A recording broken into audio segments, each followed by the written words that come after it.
agony of defeat.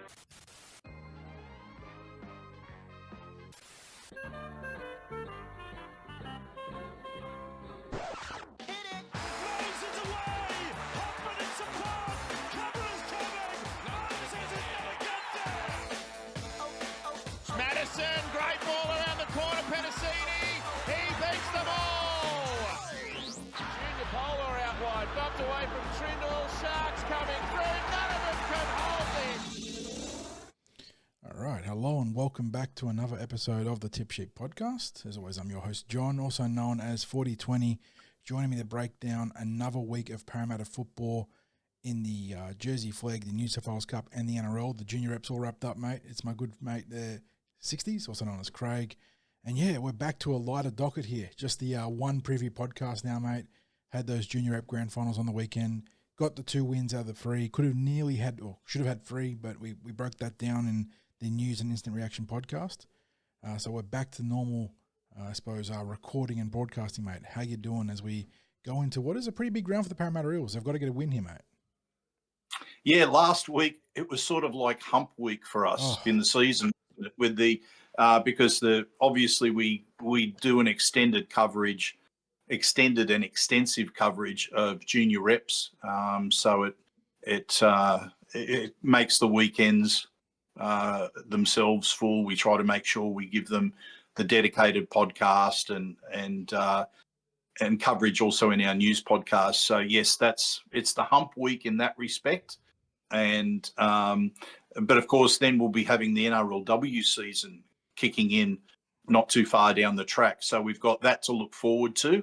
And I'm going to try and get out to some pre-season training once they get into. They're scheduled to start on the 12th from memory at our chat with Steve Georgalis. So I'll wait till they sort of settle in and then get out there to pre-season and maybe get a report or two, because I know people are really keen to see what happens with the Eels in the NRLW this season. But John, yes, I got out to Captain's Run this morning. Captain's Run, of course, is a really light run compared to any other training session. If people ever get to a Captain's Run, they'll realise it's not training as such. It's really quite often it's an unopposed run through, sometimes even a walkthrough of what they're looking for this week. A reminder about some of the issues, or not issues, but some of the aspects of their tip sheet that they've worked on. It incorporates, of course, the video that they will look at of their opponents for that week. And really, it's all about, for me, it's always been all about the vibe that you're getting from the team. What energy seems to be there, the level of confidence, the talk out there. They're the sorts of things that I look for in a captain's run. So got to see that today. And yes, but as you say, we've got this preview to kick on with. And before we do, just again, a thank you to all of our viewers, our listeners, no matter what platform that you're watching or listening to this on. If you could give it a like and subscribe, that would be great, especially YouTube, where we are really looking to build our focus as well. John, as well, anyone that's going to Parramatta Leagues Club or getting to the game on Thursday night, a reminder that we will be in there in Sturlos from 5:30. Special guest John Muggleton. So if you'd like to see us there, it is the home of the Eels. It's the place to be on match days. They are a fantastic supporter of they're the owners of the NRL team, the Eels NRL team, but they're incredible supporters of junior rugby league in the Parramatta district, support what we do in our coverage of juniors and junior reps, and we really appreciate that. So a shout out to Paraleagues and also to our long-term sponsors, Star Partners Real Estate, Auburn, Narellan and Parramatta. And we thank those two partners of the Cumberland Throw, because without them, basically, we wouldn't be able to do what we do. And it is as straightforward as that. And but if anyone would like to get behind us and help to support what we do, of course, you've got the Patreon links on our website. So if you could hit that, and it's just $5 a month. With that, stand by. We are going to work on some Patreon levels, because we've had a lot of inquiries from people saying, fellas, I want to give you more than $5 a month. And like, it's amazing that we get people to come up and say, we want to give you more than that amount. But to do that, we really want to be able to provide you with something extra. So we're working on what we can do for people who do get behind us on Patreon to provide you with something that's a little bit different and exclusive, or early access, that sort of thing. So bear with us as we work on that. So, John, without further ado, and we've had a bit of a do, we'll get on with the previews now. Yeah, we start with the Jersey Flegg Cup, which takes place on Saturday out at what was Belmore. Now it's been moved to Hammondville Oval, because I do recall Team was Tuesday that was distinctly a Belmore Oval or Belmore Sports Ground. So it's been moved to Hammondville Oval, 4:00 p.m. kickoff here between the Canterbury Bulldogs and the Parramatta Eels. Parramatta coming off a really tight loss to the Cronulla Sharks last week. Had the game in control there, but they let it slip away in the last 17 minutes. They dropped to 4th place on the back of that 60. So still inside that top 4, still very close to the top of the ladder. The Storm, the Panthers, and the Sharks ahead of them. And they take on the 6th place Canterbury Bulldogs, who come into this game with 5 wins and 4 losses to their name. So a fairly close to 500 record there for them. Eels, we haven't got a full team still, 60, so very interesting stuff happening here for the blue and gold. What we do have is 15 of the 17 members. Starting at fullback, you've got Bradley Avery, Muhammad Al-Madine and Dakota Kakoi are on the wings. Tavaka Palu and Antioch Vitala Mariner are 2 very big, well-built centres there. We do have a vacant slot at 5'8", so we're going to talk about that one. Josh Wynn at halfback, very seasoned and talented shot caller there for the Eels. Then in the front row, we have another hole. Damascus Nemir and Jack Hudson are frontline picks there for the Eels, but there is no number 10. Big T, Tiankan Brown, we know is banged up right now, so he's out of the frame there. So no Yeti Samuelu there as well, another option they've used in the front row. Be very interesting to see who gets the call. Back row, though, some familiar names. Dom Destratus, Will Lewis on the edges. You got Tyrese Lakini at lock forward. And then on the interchange, Paddy Spence, Raf Destratus, Lennox Rosati, and Javan Stevenson-Hala. No reserve name too, and the Eels have been pretty good about naming reserves this year, having an 18th man, sometimes a 19th man there as well. So very interesting happenings here in the Flegg. I'm not really sure. Are we going to be seeing SG ball plays? Are there going to be depth options here, 60s? Or I say depth options, like extended Flegg options that we've seen maybe early parts of the year? I don't know. We've got a couple of big holes to replace there, because Matty Hunter's up in the New South Wales Cup. Cooper Fuller has been caught into the playmaking stocks before, so he could be an option. But we've just seen the SG ball wrap up, so Lorenzo Talatina and Lincoln Fletcher are there too. And in terms of that skill set match or offset there, Josh Wynn and Lorenzo Talatina would be a pretty good pairing. What do the Eels do in these 2 vacant holes? Are we overthinking it, or is it going to be a case of some exciting call-ups? Look, I actually don't think it's going to be too complicated. I would expect there might be some call-ups. That it's most logical, because if you think about, we know there's players that are injured. We know that there are also holes in the named New South Wales Cup team. Mm-hmm. So you have to maybe think, well, there's going to be maybe even more spaces that need to be filled in Jersey Flegg if they decide to call up Jersey Flegg players into those holes in New South Wales Cup. And there's already players that were named from Jersey Flegg in the New South Wales Cup team anyway. So there were already elevations there. I think the club would have a preference to call on developing players rather than go too deep into Ron Massey Cup Sydney registered players. Yep. Because there are already a number of Ron Massey Cup players who've been performing well enough and been named in New South Wales Cup. But it's the ideal time really to start to blood some of the younger players, because if you've got SG ball players that are elevated to the Jersey Flegg squad, and that's just happening, like that's just a matter of course, is that when the SG ball season ends, you get players that come up and join the Jersey Flegg. It happens across all clubs, but especially so with the Eels and how the SG ball team has traditionally gone anyway. So they're normally a good source of depth for the Jersey Flegg, and sometimes starring players for the Jersey Flegg. and it makes sense then that you can elevate players who have been starters in the Jersey Flegg into New South Wales Cup when opportunities are there, and then you get to blood the SG Ball players in Jersey Flegg. So I don't think it's too complicated if we look at it from that perspective. It's just, you know what, we've got opportunity. Let's use the opportunity to play some SG Ball players in Jersey Flegg. So it's just we don't know who they'll be. Like we know there will be players elevated. We haven't had a list of players that have been elevated into Jersey Flegg. We could probably have a good guess at who they might be, but in terms of the total numbers, that sort of thing, we just don't know. So, John, looking at this, it was the Sharks were right up alongside the Eels on the ladder last week, and the Eels were in complete control last week. Had some players missing through elevation.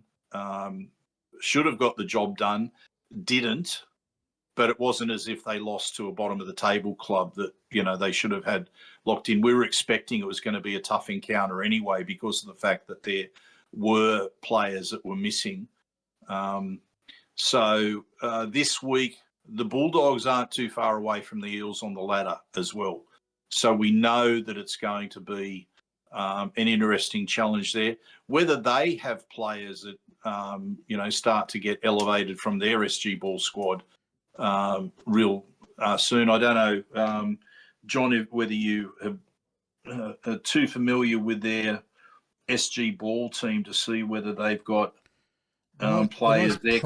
Most prominent name there is not from the SG Ball, but Mitchell Woods, who is the young halfback that they've got a fair rap on. Let me just pull up the Dogs SG Ball squad because I was just looking at I was looking at the Roosters Flegg squad because obviously the other grand final team and seeing who they maybe brought through this week. No one officially named, but they have, I think, 6 or 7 blank spots in their team 60. So yeah, the Bulldogs have just got the one blank spot at the moment. So let me just look at the last couple of team lists they had the last fortnight of competition.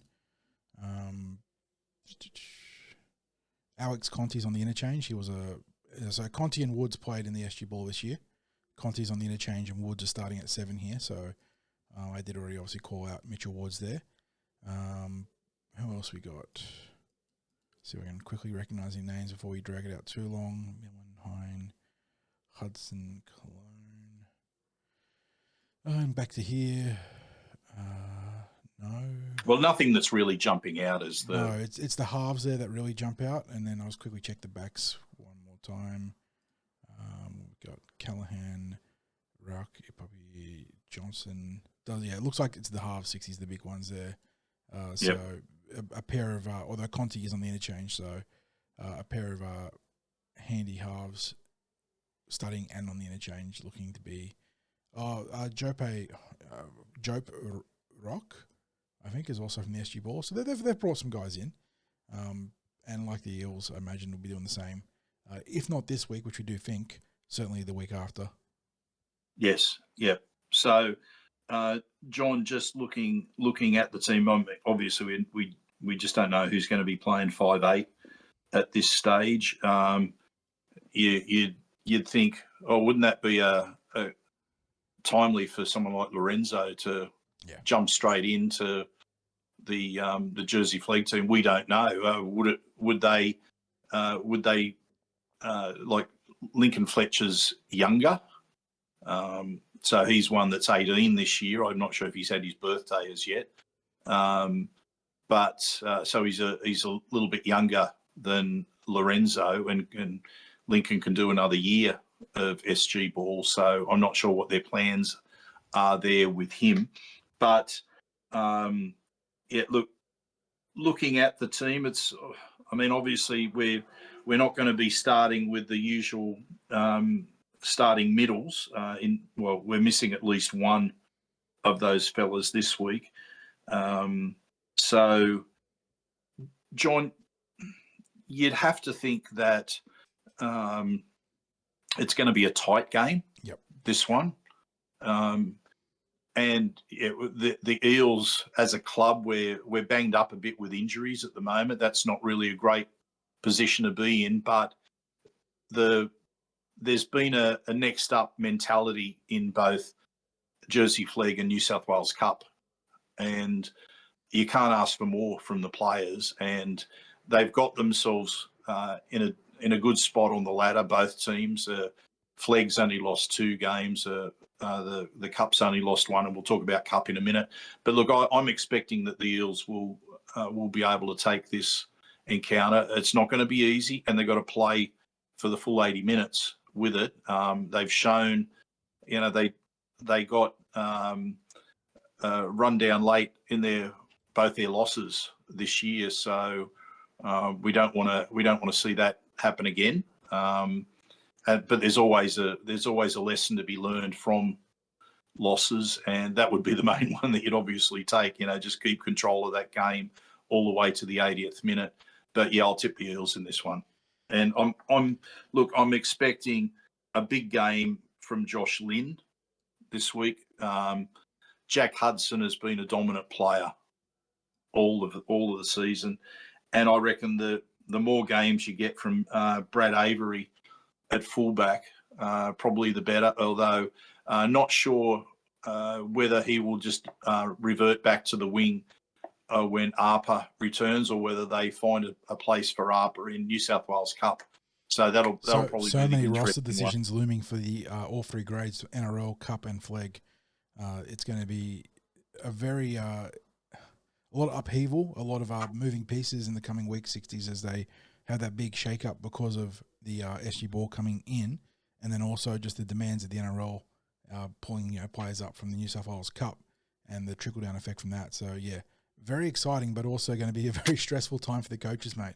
They're juggling all these new players, trying to fit them into their systems, and getting them up to speed of how each team is run. And it's going to be, I mean, as a fan, it's very exciting.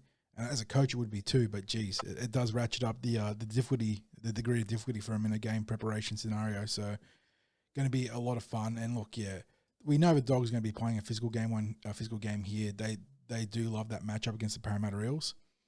So if the Eels can absorb that pressure, the physicality, and even maybe a degree of maybe not nastiness, but just that extracurricular stuff that you sort of come to expect when you have an arch rival going at you, then I think they'll be in a position to win this one. Got to put a lid on Mitchell Woods. He's a talented young player. We saw last week in that grand final 60s what happens when a gun halfback in the opposition team can have an influence on the game. Toby Rodwell keeping the Roosters in that contest. Honestly, he kept them in that contest to the point where they were able to get that win at the end. So got to keep a lid on Woods. And then, yeah. It's almost like doing his version of Nathan Cleary in the grand final against the Broncos. Yes, he had a tremendous game there. And, we spoke about the other reasons why the Eels lost between themselves and things out of their control, but Rodwell was a huge factor there. So got to keep Woods out of this one. And likewise, you said Josh Lynn, a chance for him to have a big game. With Ronald Volkman, we don't know what the nature of the injury is 60s in terms of the mechanics or the duration. But if he we just saw that. We saw that he copped a direct knock to the knee. Really struggled and pushed through it. He battled through it to stay on the field. Yes. But if he is out for any number of weeks, then, yeah, you've got Hunter of the Matthew variety, because obviously Zach's also playing this week up in Cup. But Matty Hunter, Josh Lynn, Upper Title when he comes back, there is going to be a mad contest to partner Dean Hawkins in the New South Wales Cup, and everyone wants to be putting that front foot forwards.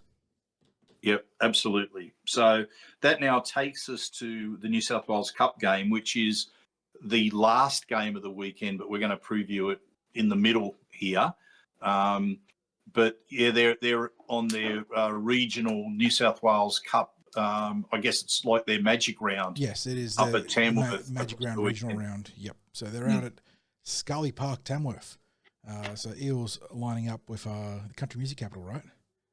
That's it. Yeah. Got the old twang going this week. A bit of country music on the bus trip there, and the Eels have a lot of changes, mate. We've got a lot of players in and out this week. So, as always, starting at fullback, we've got a young guy in Zach Hunter, with the number 1 on his back. And I think this is his first action in the Eels colours this year, isn't it? We haven't seen him in other grades right now, so good to see Zach. Have we not seen him in at least one Jersey Flegg game? Not that I can recall off the top of my head, but I had it in my head that he has actually He's been playing for Wenty, has he not, in Ron Massey Cup? I just had in my head that we have seen him this year. Maybe he was named and then didn't end up playing, but I just have it in my head that he was listed at one stage. Arpa, Mbichi, Mbichi. This is assuming that he's playing at fullback. I'm just quickly flicking through the team lists. Mbichi, Arpa, and Mbichi. Yeah, so I don't think he's been named in the Flegg this year. Okay. So, but good to see him getting the run here in the New South Wales Cup, and he has the number 1 on his back, and he'll be in a backline that features Jake Tungor and Hayes Dunster on the wings. Araz Namva named in the number 3. There is a blank slot here in the match centre, but I believe that will be Richard Penasini in the number 4, unless there is a shock there. I'm not sure why he's been. He was there initially, and now he's been precluded. So I suppose watch that space, but expect him to play. I mentioned it in the Flegg preview there, 60s, but Matty Hunter comes up to partner Dean Hawkins in the halves. A great reward for Matty, who's been awesome in the Flegg. And a player... Yeah, probably their most consistent player in Flegg. Yeah. Their captain. You got to reward the players that are doing the job. And a player that we have certainly put some praise on this year. Not as heralded as some of the other playmaking options coming into this year, given the guys like Arpa Twiddle and Josh Lynn have been part of pre-seasons and had some success in the SG ball, or some success. They took out the damn thing. It's probably underselling it just a little bit. Great draft class, a great SG ball class there. My American sports roots there coming through. But yeah, deserve a call up the partner Dean Hawkins in the halves. Front row, another player that we've given some praise to in recent weeks, Kane Kalach. He'll partner Tony Mattiello, who comes back into the team on the back of that suspension he had last week with Brendan Haynes. Remember, I think Tony is getting really, really close to an NRL call-up. Very, very close. He was one of my picks for, some of the best pre-season, and I did feel that he was probably going to get an NRL debut, all things being equal, this year. And I think he is very, very close. So I'm looking for him over the coming weeks to maybe get a selection there. But as you say, he was suspended last week. It was one of those tackles on a falling player late in the game in the week before for New South Wales Cup.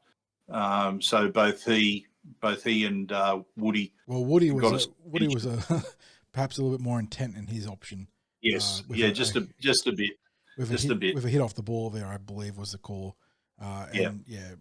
Tony, it is what it is, isn't it, 60s, with this whole, look, not a crackdown on high shots and the attacking player falling into tackles. And I will die on the hill that there is a burden of responsibility on the attacking player to present a legal and reasonable tackleable target. Not really a word there, but we're working with it. And there needs to be some allowance for the defender. A contact zone. Exactly. A contact zone that is reasonable. And if a guy comes in with a swinging arm and it's clearly going to be a dangerous tackle regardless of the height, then of course you have the ability to go out and punish that. But the fact that guys are getting weeks off and getting fined and in general just having their season stalled by some of these calls is very frustrating. So anyway, he's back in the fold alongside Brendan Hans, who has a quick-fire return from what could have been a fairly mid-range, long-range knee injury, as was the initial concern. And it wasn't a PCL, it wasn't a posterior cruciate ligament in his knee, it was bone bruising. So big boost there for the team. He's back in the 9. A really handy, pardon the pun there, inclusion, with Cruz Natilli Schmidt dropping back to the interchange as a result. Will Latu, a player that we've certainly highlighted and circled this year as one to watch. Second game back from, I believe it was syndesmosis for him too, 60s. And he had a good showing against the Newtown Jets, really encouraging signs as he looks to build a case towards an NRL debut this year once that deadline opens up next week. On the opposite side will be Bryce Cartwright. Locking out the scrum is Ryan Madison. I mentioned Cruz is on the interchange. He leads the way there alongside Reece Alderton, Brock Parker, and Iverson Mapu Satiu. First look at Iverson here. I mentioned on the news podcast, I had a look at his stats. I think he spent time at Manly in the Roosters and is now here at Parramatta. So he rounds out that interchange. Taking on the Bulldogs 60s, just looking through his team, we got Jonathan Sewer on the wings, Danny Gabriel, I believe the brother of Michael, who was in the Parramatta Pathways and now is at Cronulla by way of a stint at Canterbury. Very familiar face on the bench too. Yes, John. Cassius Tia I've seen in the juniors. Who else we got here? And the one you're obviously referencing to there is Larry Mwangu-Tutia, big prop forward who was in our system for a number of years in the pathways, and as did he go directly to the Dogs or did he go somewhere else first 60s? Because I know Zadis went to. Yeah, I think it was the Dogs. His brother did go initially with him as well, didn't he? And but his brother's now at Manly And doing very well for himself there at Manly at dummy half. Yeah, Zadis. Yeah. So look, good blokes. Larry's, Larry was someone that we were hoping would have kicked on at the Eels, but he's had to move to the Bulldogs there. So I think had he been running around for Moorebank or someone in the Ron Massey Cup, and he's got the call up into the New South Wales Cup. Yep. So he's probably been one of those players that's been floating between those two grades this season. It's 2nd v 7 on the ladder 60s. The Eels half a game behind the Warriors. That 6-win, 1 draw, 1 loss record up against the Warriors. 7 wins, 1 loss. While the Dogs, much like their Flegg team, sitting around about that 500 record, 4 wins, 4 losses. So Eels on paper, obviously the better team with form, but this is an injury-impacted Eels team this week, and the Dogs, they've got a chance to strike here. I mean, obviously you want to see Nathan Callis' system still work, regardless of having to call on some depth options. But for the first time this year, the bench has really got a heavy Ron Massey influence there. Reece Alderton and Iverson Mapu-Satiu are not frontline New South Wales Cup players. So there's a bit of weakness there. Look, I say weakness. Like, I know that Reece and Iverson are going to give their all, no doubt. But in terms of the team that's been out there in recent weeks, when you've had guys like Tony Mattielli and Wiremu Greg on the interchange, that is a difference in quality, obviously. And I think that's probably where Parramatta's biggest issue is right now, is that their middle is perhaps a bit questionable. And John, it's as much about like the familiarity and combinations, that sort of thing.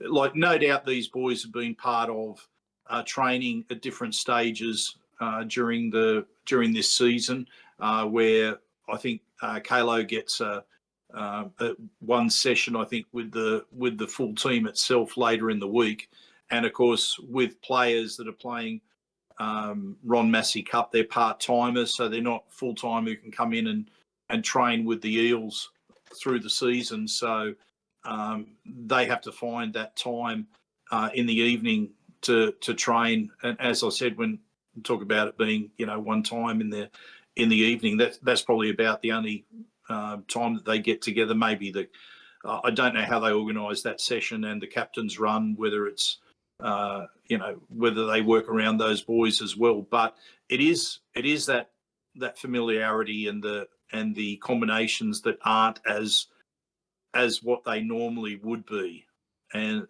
that's where an opponent gets the opportunity to maybe break down a team that's got a lot of changes in that regard. John, yes, you're right. It is a harder task, but by the same token, if you look at the Eels pack, where the only player who is not part of the full-time squad has been one of their better players in Kane Kalashi. He has been very good this year, yeah. So apart from that, you look at the pack. I mean, we've got experienced players, even like former top quality NRL players in Bryce Cartwright and Ryan Madison. Blokes who have even been up to that Origin level, or been part of. I think in Cardi's instance, he might have been part of an Origin squad. I don't think he played. Did he actually get an Origin game? I think he was just part of an Origin squad one year. But of course, Ryan Madison has played Origin. Ryan Madison's been a premiership winning player with the Roosters. Very seasoned first graders, both of them. And we get a lot of questions from people about why aren't these players being selected. Look, probably I think Maddo's been consistent. Bryce Cartwright's improved a little bit in recent weeks. He's probably had his, a couple of his better games of the season the last 2 weeks. Really, the best thing is try and catch a New South Wales Cup game if you can, or follow our blogs when we get the opportunity to do it, when there's no clashes for us to be able to cover the New South Wales Cup games. But and make up your mind yourself, because there's a lot of people out there who are saying, well, this person shouldn't be selected in first grade, this other person should be in. Well, have a look at what's going on yourself and make a judgment from that rather than just reading, another person's opinion. So, but as I said, if you can't, then you can maybe, if you're not subscribed to a streaming service like Bar TV Sports, then have a look at the highlights as they appear on New South Wales Rugby League. They'll give you a little bit of an idea. Follow the blogs that appear on TCT. But what I can say at the moment is you've heard us talk about players that we expect to get maybe an NRL call-up at some stage. And we've been talking about players like Tony Mattielli and Will Latu as players who might get that call-up. So watch or catch up on what's happening as much for the up-and-coming players as it is whether some of the experienced players should get a call-up. And of course, we can now include, in terms of experienced players looking for a call-up, Brendan Hands since his return from injury. So, look, John, we do want to give also an acknowledgement. Look, I think Dean Hawkins has been playing really well since he moved back from first grade to New South Wales Cup. We wouldn't have expected anything different from Dean because he was a great club man at the Bunnies and never let people down when he was called on for NRL.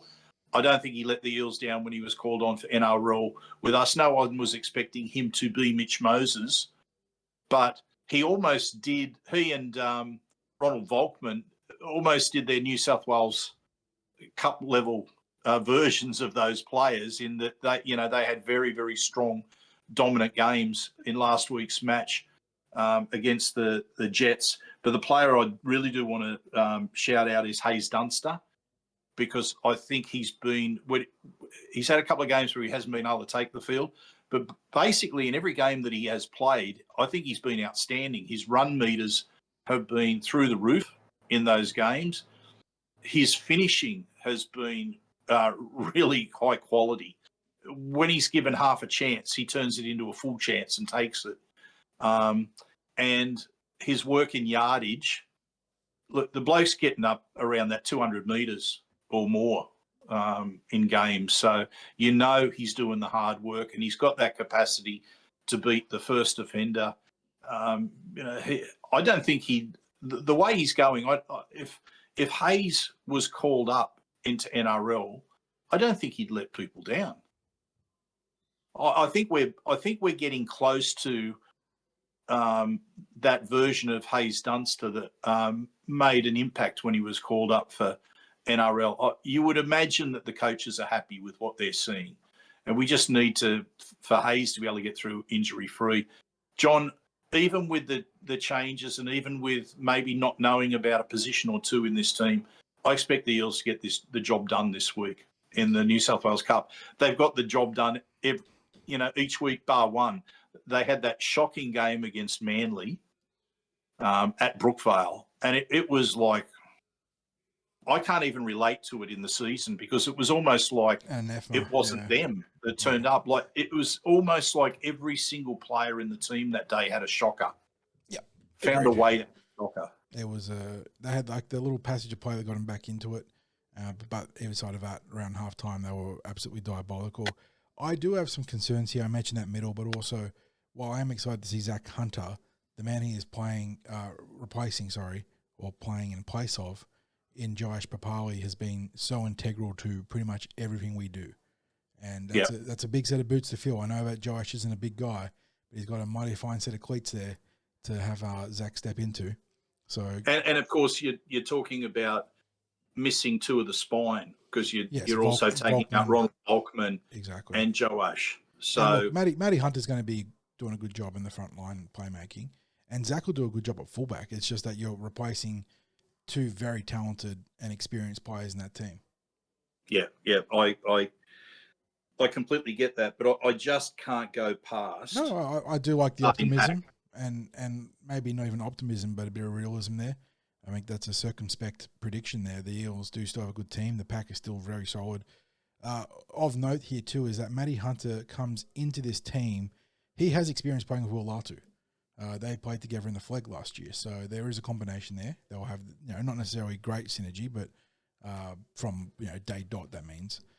But we've seen what Matty Hunter can do with a back row that likes a nice line, angled run in Dom Stratas, and Will Latu can give him that too. So hopefully that works out well for the Eels. And I think that it's not outrageous to be tipping a Parramatta win here.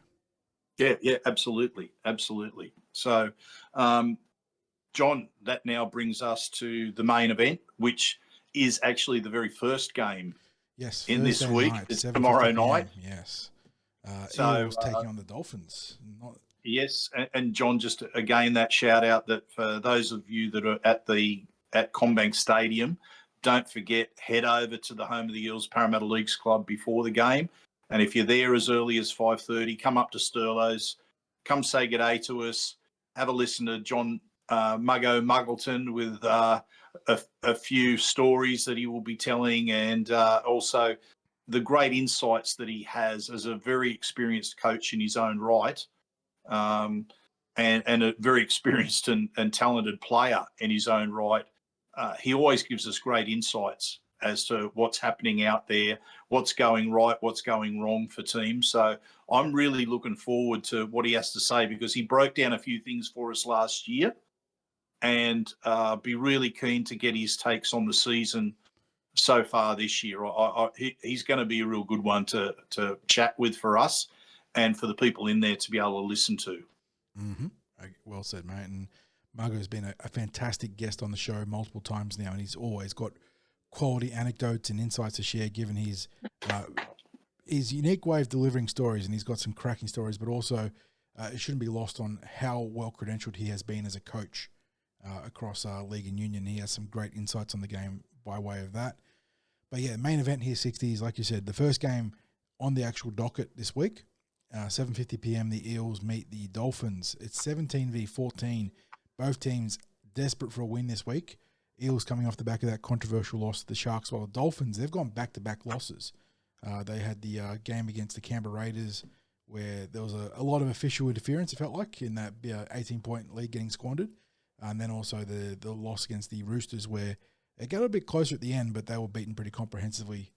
It feels like the scoreboard probably wasn't a reflection of how out of that game they were. So we have the Dolphins looking like this, mate. It's the Hammer, Hamiso Tabuai-Fidel at fullback, Jermaine Azarko and Jack Bostock on the wings, Jake Averillo and Herbie Farnworth round out a very speedy backline. So the Eels have to be on their toes for that one, the 5. Cody Nikorima and Isaiah Katoa, the outstanding young halfback there in the halves for the Dolphins. Strong pairing there. Francis Molo, Kurt Donahue, and Felice Kafusi, they're 8, 9, and 10. Kulikefu Finifuiaki on one edge with Connolly Lemelu on the other. Tom Gilbert is the captain at lock forward. Then on the interchange, play a lot of the blue and gold have a soft spot for Ray Stone. You got Mark Nichols, or the GOAT, with the big stash at the moment. Josh Kerr and Sean O'Sullivan rounding out their rotation 60s. Harrison Graham, Oren Keeley, Max Fianai, Kenneth Bromwich, and Junior Tupou on their extended list there. Christian Wolf, the coach, of course. And then in terms of the other main players that aren't in blue and gold, Wyatt Raymond in the main seat here, Chris Butler in the box. That is just outrageous. Dear Lord. The fact that the NRL will double down like that. Casey Badger and Ziggy Przyglasa Adamski. Sorry, Ziggy, I always get that one a bit tripped over there. They're running the sidelines with the flags. So that's the neutrals and the opposition. And for the Parramatta Eels 60s, just the one change this week, and we'll get to that on the interchange bench. But it means a unchanged 1-13. Iongi of the Isaiah variety at fullback, Bowie Simonson and Josh Adokar on the wings, Will Penasini and Sean Russell are in the centres. And, of course, that's Penasini and Simonson down the right, Russell and Adokar down the left. Dylan Brown and Mitchell Moses, who is the captain, are in the halves. Jack Williams, Riley Smith and Junior Barlaw, 8, 9 and 10 for the blue and gold. Charlie Guyman running that right edge with Gideon Katonga down the left. Jermaine Hopgood at lock forward. And then you got the interchange. Dylan Walker, Luke Moretti and Jordan Samrani, the same 3 that we saw against the Sharks last week. But Sam Tuivasa, victim of a syndesmosis injury, still trying to get some clarification on when and where it happened in the game 60s. But he is out for a couple of months at least, with Matt Dory coming into the team to take his place. Then the extended roster, you got Ryan Madison, Joash Papali, although the fact he's named here, I don't know if we're expecting him to play this week, not named in New South Wales Cup. Dean Hawkins, Tony Mattielli, and Brendan Hands rounding out the extended options there for Coach Jason Rolls, who, of course, is the Commander-in-Chief for the Blue and Gold. So, yeah, one change for the Eels, up against a Dolphins team that can certainly score a long-range try or 5. They've got some speed in that backline, mate. Some industrious workers in the pack too. They're going to ask some questions of the Parramatta Eels. And based on recent form, I think the Eels can absolutely compete here, but they're going to have to be really sharp about those, the ability to shift the ball and create that extra number out of nowhere, it feels like. John, I want to touch on this really quickly because it came up last week and I was asked a lot of questions or read a lot of people's opinions. What happened in the bunker last week, and people said to me, surely that's going to put a line through that particular official's name. And I said, no, that won't happen. That was my immediate reaction, like that. No, they won't do it. It was then we saw the support that the NRL had for that decision. They validated that decision, which is dumbfounding in itself. Then, as you just said, this is a message to Eels and Eels supporters. I genuinely feel when, you get the same bunker official that's there. Now, look, that can easily happen because they do multiple games when they're on bunker duty. So that just, is part of the territory. But it really feels like after supporters were so angered by not just the atrocious call, and I'm going to keep banging on about it. I don't care whether they will validate it or not. There is no way to validate that decision that was made against Bailey Simonson. I don't care what garbage they come out with. There is no way of validating that. But it wasn't just that. It was the fact that there didn't seem to be any close examination of a couple of Sharks tries, the grounding of the ball. And if it certainly wasn't put under the same scrutiny as what happened with the Bailey Simonson incident, because if they gave it anything like the same level of scrutiny, there would have only been one decision to come up with, which was no try. But anyway, there's your message, Eels supporters, is that's how much of a tick of approval. Honestly, it comes back to the idea that you understand trying to send the right messaging to the player group and taking accountability, but you're going to get walked over until you stand up. And we're getting walked over right now. Yep.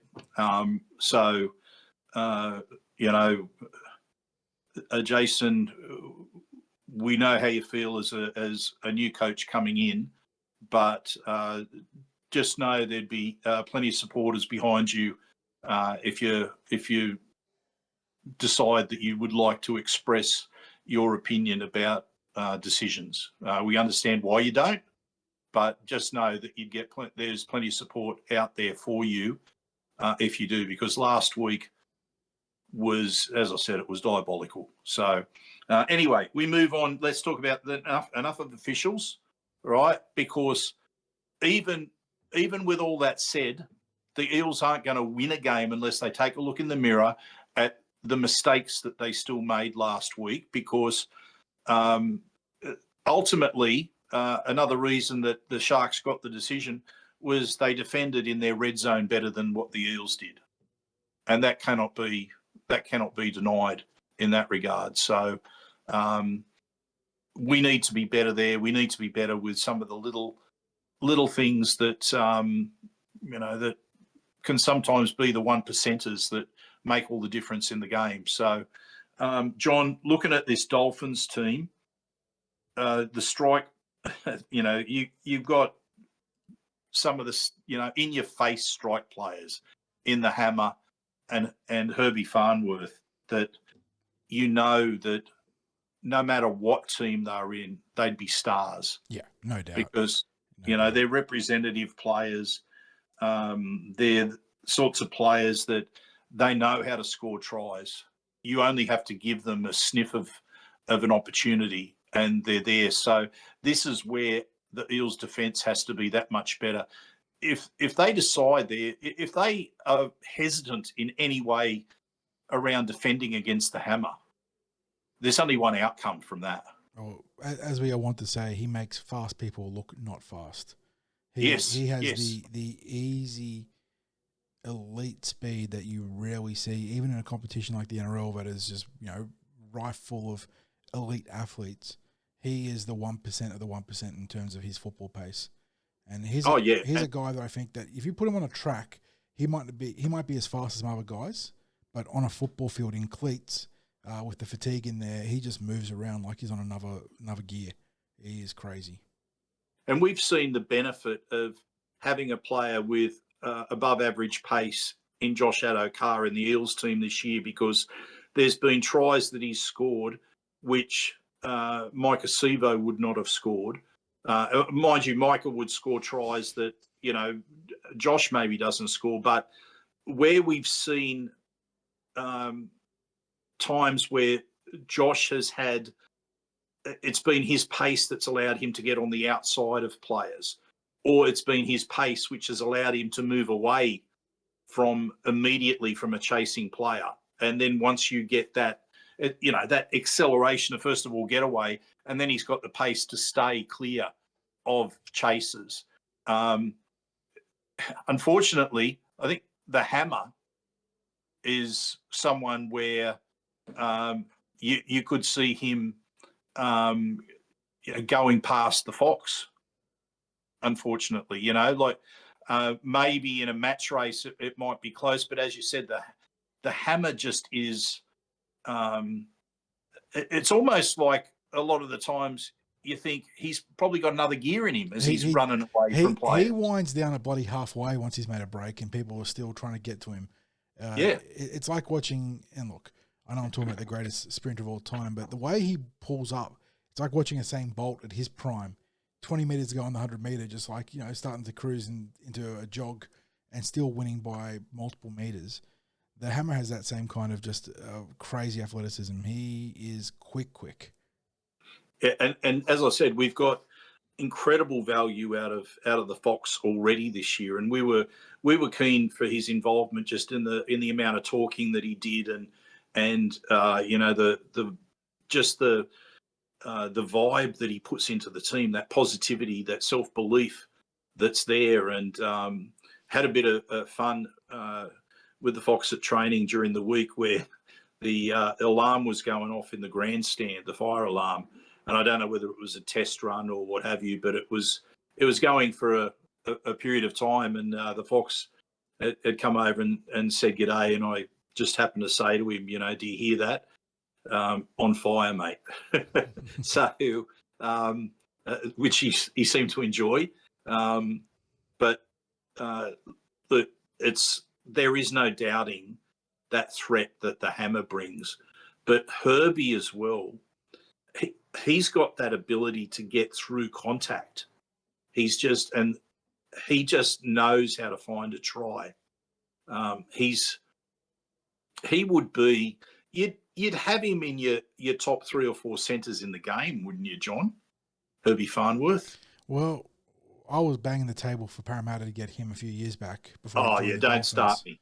Don't start me. And there was genuine interest in the Parramatta Eels, but they wouldn't pull the trigger on the last part of getting that over the line. And Herbie could have been a fullback for the Eels. He could have been centre, could have been wing. He just, he would have been a star in any of those positions. He is a tremendous player and still very young as well. Not Hammer young, but still very young. And was a real coup for the Dolphins. Like, that's a build-around player right there. And alongside taking the Hammer was another one where, I'm sure you can get the receipts of us with Herbie Farnworth, that it's on the pod. The Hammer was a player I do recall when he had the struggles at North Queensland. I thought he was worth a punt on, for not just Parramatta, but for any club to sort of take a roll of the dice on. He just had the raw pace. Didn't have the great size at the time. He hadn't filled out quite properly, and no one knew he was going to be as good a tackle breaker as he was, just in terms of that pound for pound strength. But he was one of those players that was worth a punt. And again, the Dolphins did a great job there. Took the risk.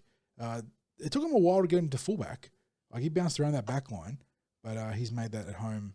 That number one at home for him now. And yeah, those two players, they're alongside Isaiah Katoa, that they're really the triumvirate of players that have got the Dolphins set up to be a viable long-term franchise.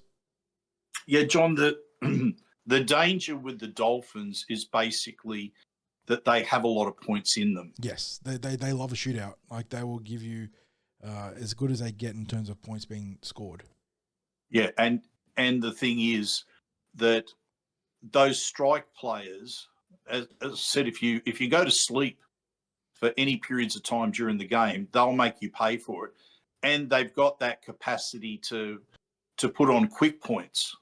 Not just put on points, but to put on quick points. So, unfortunately for them, they've been run down by teams who can also score points, like the Raiders, as we saw.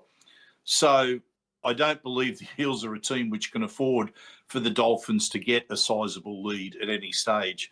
We need 1 week, John, for us to be the first team scoring a try. Yeah, it changes. For good teams, obviously, it doesn't make too much of a difference. When you're a strong team, the Melbourne Storm, the Penrith Panthers, well, prior to this year, the Sydney Roosters of yore as well, you obviously conceding the first points, it's not the end of the world.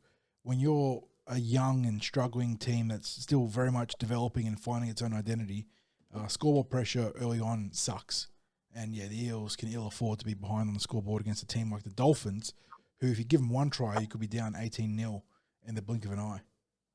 Yeah, absolutely. So we need to start well.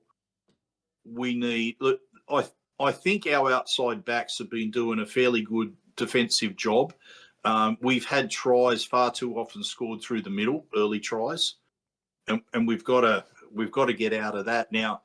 With respect to the Dolphins, if you look, like, they've got a couple of strike players in their pack, but we should really be able to hold them defensively through the middle. Yeah, you're looking at those two back rowers, Fini Filiaki and Lamelu, and Gilbert. Obviously, Gilbert, a very good player. Sorry, as like the real danger options in that forward pack. But like you said, hold the middle, and what we need to see is better ruck defense better goal line defense on the last, but not an overcorrection, because the Sharks obviously identified something and had great success running it on the last, which the Eels will need to then react to and fix now. But you can't overcorrect and then not be putting pressure on the kicker and not getting up and taking down options. So we need to find that balance.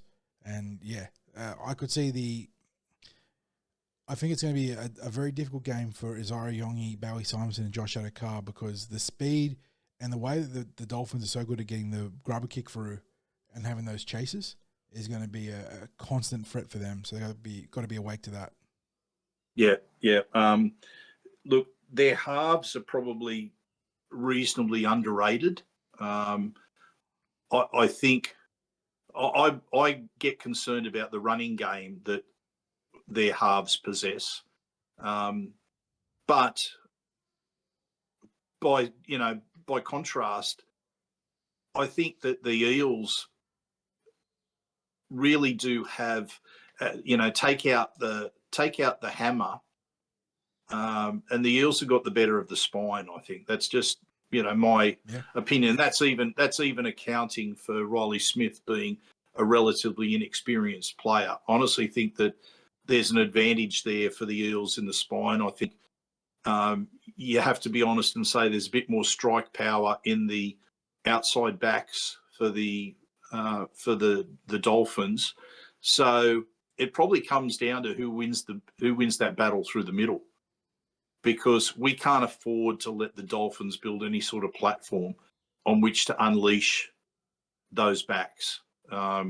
We know Mitch Moses has a good kicking game.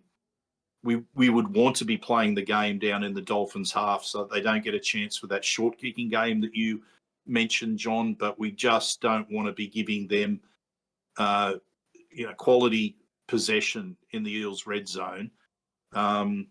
So chasing the kick chase just has to be really good this week, and the Eels need to be just vigilant with some of those strike players for the Dolphins. You cannot hesitate. You just cannot hesitate. So the communication in defence has to be spot on. We have to have a good line speed so that you minimise that time that they have with the ball in the hand before they get to the defence. And that's really it's probably a stat that might yet become one of the biggest stats moving forward is how many meters are made by the ball carriers before they're met by a defender, and that's a pretty good measure, I think, of what's happening with line speed. And the Eels' line speed just needs to be really, really good this week. John, in terms of the interchange, what's your thoughts there?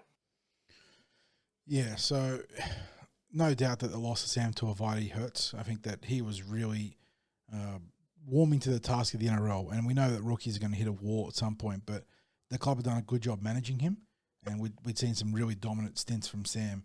So there is no doubt that hurts. Matt Dury comes into the team 60s, and to Matt's credit, he's been really good this year. The playing minutes haven't always been big, but he's come on with leg speed, and I think we had a question on the live stream last night about who's a forward in cup that has good leg speed and can be a bit of a presence in defense. And we didn't talk about Matt Dury. That could be him for us off the interchange. A guy with a bit of hustle around the ruck, good leg drive, and the ability to come into a game and maybe have a bit of influence there. So good opportunity. Well, we didn't talk about him because he was named in first grade. Yes, so it completely slipped my mind, right? That was an option there. So Matt has a chance now to get some extended playing time. I know we talked about Tony Mattielli being a potential option down the road too, but right now this is Matt's chance. So a good opportunity for him. And then, I mean, you can't really speak highly enough about Dylan and Luca, right? They're two players that have really moved the needle for the Eels and changed it. I know that we're still only on 2 wins, but in terms of just the feel of the team and the way we're seeing the interchange lift, they're two players that have really changed the trajectory of our season now. And given us a reason to be confident when these interchange players come in. So really 2 crucial players there, not starters, but again, it comes back to that adage that you don't need to be a starter to be a key player. And now, I know he's more experienced than Luca, but is Josh Kerr the Dolphins version of Luca? Yeah, Kerr's definitely their tempo guy. He's the one that comes on, can break a tackle and can slip an offload. And yeah, he can create an opportunity. He's a player that things can happen around. You talk about the that goal line defense 60. Kerr is a player they're going to need to key into when he's on the field, because he's created. I've caught a few Dolphins games in recent weeks, and he has been a real handful for the opposition. Yeah, and has sparked some of their best scoring plays. So I agree. He is their energizer. He is Mark Nichols, really solid. He's old, but he's a really solid prop forward. Ray Stone is going to cut some guys in half.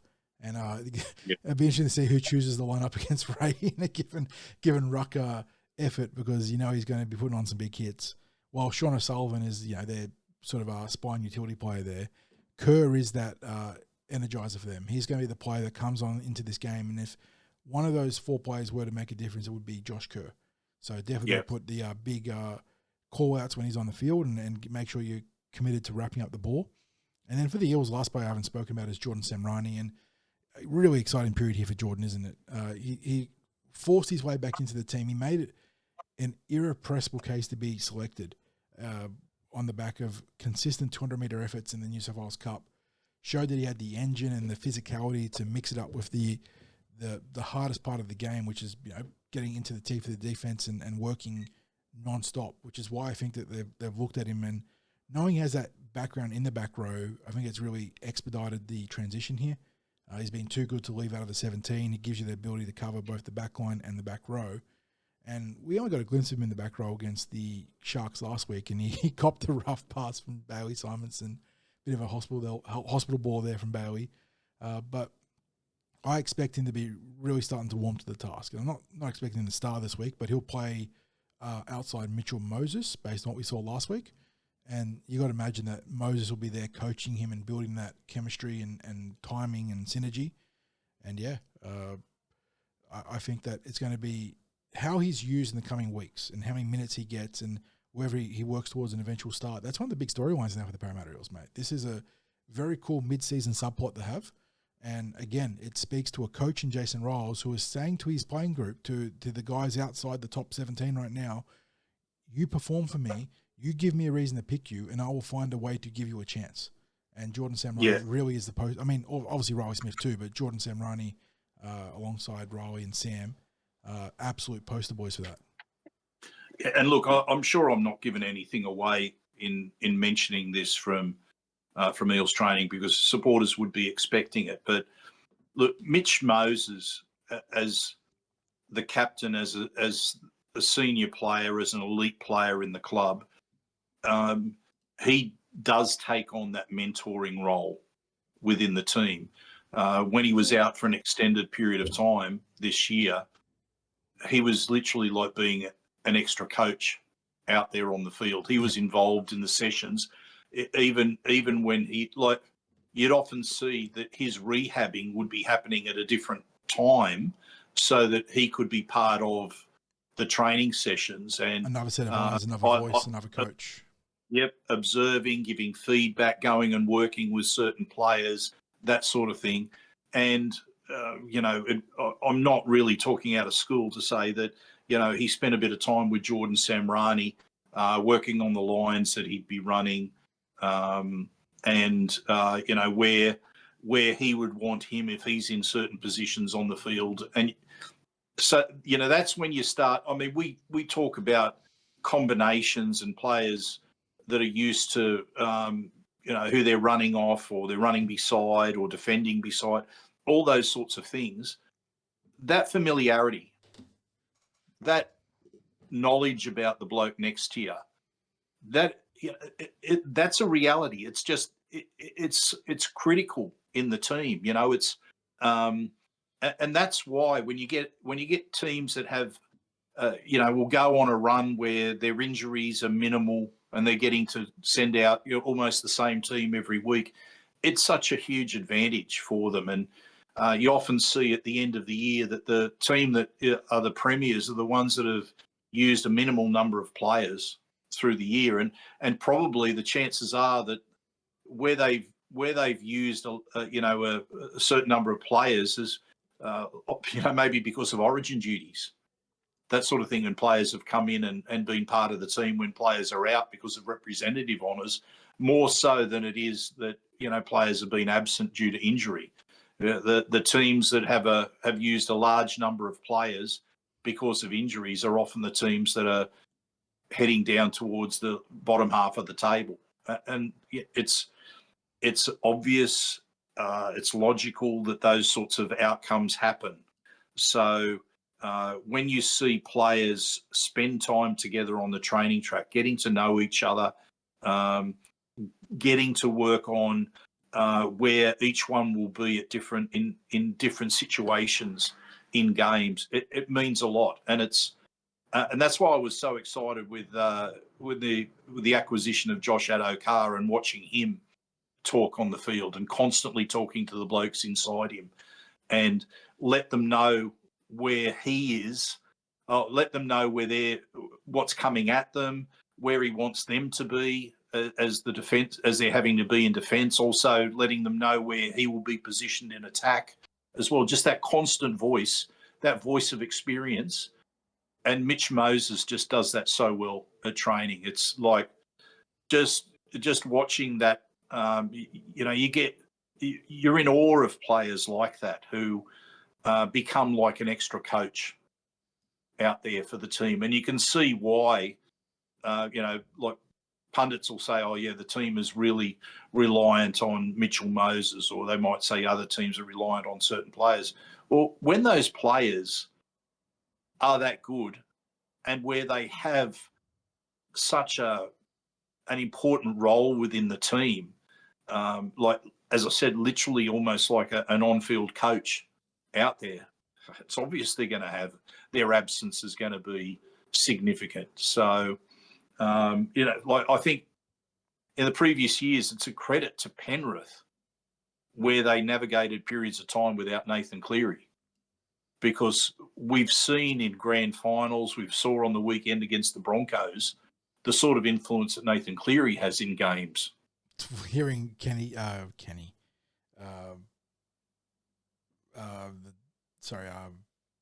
having a brain fade now on the former coach of the Broncos in Queensland. You're talking about Kevy Walters? Yeah, Kevy. I don't know why Kenny was in my head. Kevy Walters having PTSD in the commentary box from the Nathan Cleary dummy and go in the goal line situation. That was yeah. Look, Kevy can be a bit rough around the edges in the commentary box, but that was funny. A bit of a self-deprecation there went a long way. And a reminder of just how good Cleary is, particularly club football where he really shines. I mean, that is his domain, isn't it? He is probably the most dominant halfback we've seen at club level.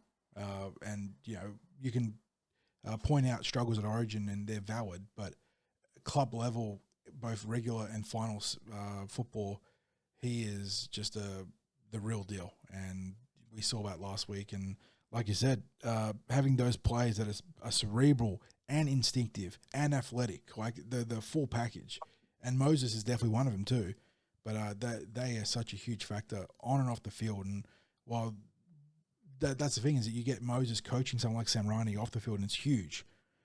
But then now on Thursday, he's going to be there, instead of being on the sideline because of the injury, he'll be there in the game telling Jordan where to be, what his timings are, what to tighten up during the course of the game, and he'll be much better for it. So, yeah, huge boost to the Parramatta Eels having Mitch back.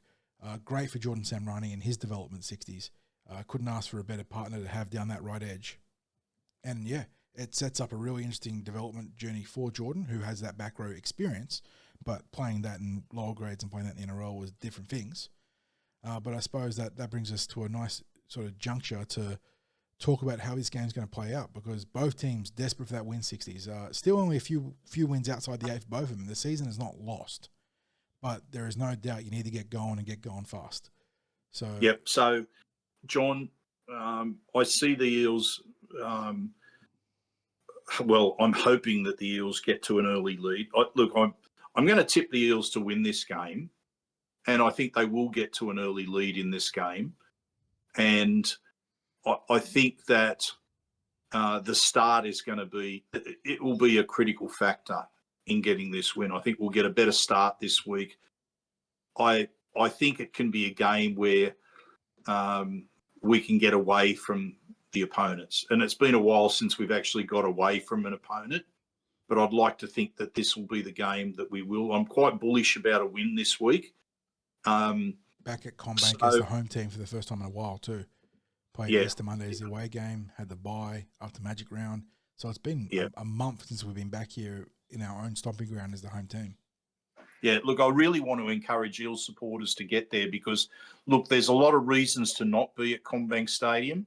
If you want to find reasons, like it's a Thursday night, the Eels aren't winning, they're playing an out-of-town team, so you're maybe not going to have the same atmosphere that's there. Well, let's get there and make the atmosphere, Eels supporters. Let's get behind the team, because their job of winning is, I won't say that it becomes easier, but the crowd can really lift the team and lift their performance. And you always see teams that will, you get some of the best contests in front of the bigger or more active crowd, the invested crowd. I'm not kidding myself about the fact that this may turn out to be, if not the smallest CommBank Stadium crowd for Parramatta this year, then it'll be in the running for it as the year goes on. Thursday night's always tough. Thursday night is a tough night to sell, but when you're talking about it being an away team, one that doesn't have traditional out of state support, because they're a new club, and with respect to the Dolphins, it's not like Redcliffe had a big name in terms of in New South Wales. It obviously, Queensland, that's a different matter, but their history is as a Brisbane competition team. So, let's get out there, Eels supporters. Let's get behind the team. So, John, I'm going to say that the Eels win this. I'll predict a score of 34-14, the victory. And that's maybe, some people might think, gee, you're going a bit overboard there, a 20-point win. But look, I think they have the capacity to do that this week. I think for once the Eels are the favourites. They actually are the betting line favourites. Were opened up as betting line favourites, yeah. So yep. So I'm not quite sure what I'm going to do in terms of the punting tip because there's not as much value when you're the favoured team. First try scorer, John. The easy money goes with the Fox, but I'm going to avoid the easy money with that. I'm going to say Mitch Moses, first try scorer this week. And for a predicted best on field, you know what? I'll go with Junior with this one. I think we need to win it in the middle. Junior's had some consistent form. I don't think supporters can be critical of what Junior's produced this year. And, so I'll tip him as the predicted best on field. What's your tips there, mate? First try scorer, Will Penasini, was one of the focal points of live chat last night. So it'd be good to see Will come out, and he's been solid since coming back to the right and just have a bit more juice this week. Best on field in a showdown between the two fullbacks, I'll go with Isaiah Yongi. Eels barely do enough to keep the lid on the hammer, and Isaiah gets a chance to shine as his counterpart there. And then the Eels to win 26-10. On the back of your cue there, I think Eels race out to a couple of tries early on and are able to consolidate their lead on the back of that. Although the Dolphins, I was about to say Redcliffe Dolphins, of course they're not Redcliffe for whatever reason, will ask plenty of questions, and it's going to take a really committed effort to snuff out the threat that they have, or threats that they have across the park in that back line. But with the benefit of a home crowd, with the benefit of some pretty good form recently, 60s. They haven't been perfect or anywhere near, but they've definitely been on the up and up. And I think that they can use that as a catalyst to get this bounce back win and start to build something as we round towards Origin, because the Eels, they're going without a few players come the Origin window, with Moses and Zach Lomax a real chance of being picked. So wins now are worth a lot for the Blue and Gold. Yeah, and can I also remind people, we've got to avenge last year's loss to the Dolphins, because it was an embarrassment up in Darwin, and so our track record against the Dolphins is what, 1 game, 1 loss, and a bad one. We only played them once last year, didn't we? Yes, and we dusted them up the time before that, where we had 40 points at half time and then put the Q in the rack. Yes, I believe. Yeah. So, John, I forgot that's actually 2 years. So we one win, 1 loss. We've got to avenge last year. And we've got, and this time, of course, that Darwin game was a home game last year, but we've got them at Combank for that's the first time at Combank, but isn't it? Yes, we played we played up there for the first one, and then over at Darwin. So yes, this is the first Parramatta Sydney-based game against the Dolphins. So a little bit of history to be part of if you're out there on Thursday night. Another reason to get out there. First ever. Another reason to get out there. Exactly. And of course, another big reason is that they can see the Cumberland Throw, you and I, live in Parramatta Leagues Club, 5:30. And of course, because you'll be in the club at 5:30 watching us, why not go across to the game? Exactly. After our live podcast like with John Mungo Middleton. Going to a good steakhouse and ordering the best of both worlds, the rib and the steak there. So get the best of both worlds on Thursday night. That's it. So thank you to all of our listeners and viewers on YouTube. Thank you also to our sponsors, Star Partners Real Estate, Auburn, Narellan and Parramatta. And, of course, the aforementioned home of the Eels, Parramatta Leagues Club. Without that support, it'd be basically impossible for us to do what we do. Don't forget Patreon. Don't forget as well the like and subscribe for whatever platforms that you're on. Thank you, John, for another fine effort. And as I always say, go you mighty Eels.